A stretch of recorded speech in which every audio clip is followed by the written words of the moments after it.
আজ বানাবো পনির ভর্তা। পনির ভর্তার জন্য প্রথমে পনির নিয়েছি। পনিরগুলো খুব ভালোভাবে গুঁড়ো করে নিতে হবে। এবার কড়াইতে তেল দেবো।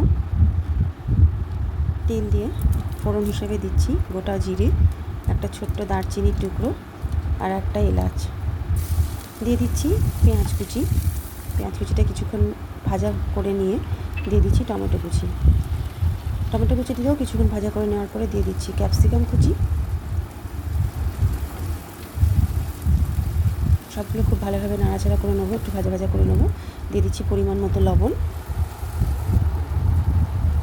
দিয়ে দিচ্ছি আদা রসুন বাটা 1 চামচ, কাশ্মীরি লঙ্কার গুঁড়ো 1 চামচ, ধনে গুঁড়ো 1 চামচ। খুব ভালোভাবে কষিয়ে নেবো সামান্য জল দিয়ে।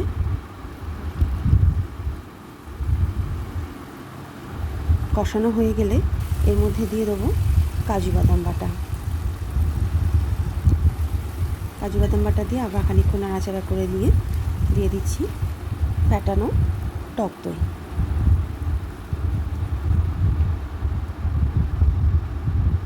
আবার খানিকক্ষণ কষিয়ে নেওয়ার পরে এর মধ্যে দিয়ে দিচ্ছি গুঁড়ো করে রাখা পনির।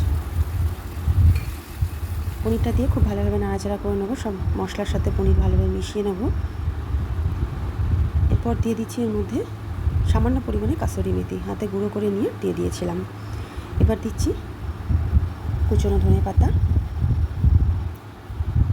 আর সবশেষে ক্রিম দিয়ে নাড়াচাড়া করে একটু বাটার দিয়ে নামিয়ে নেব।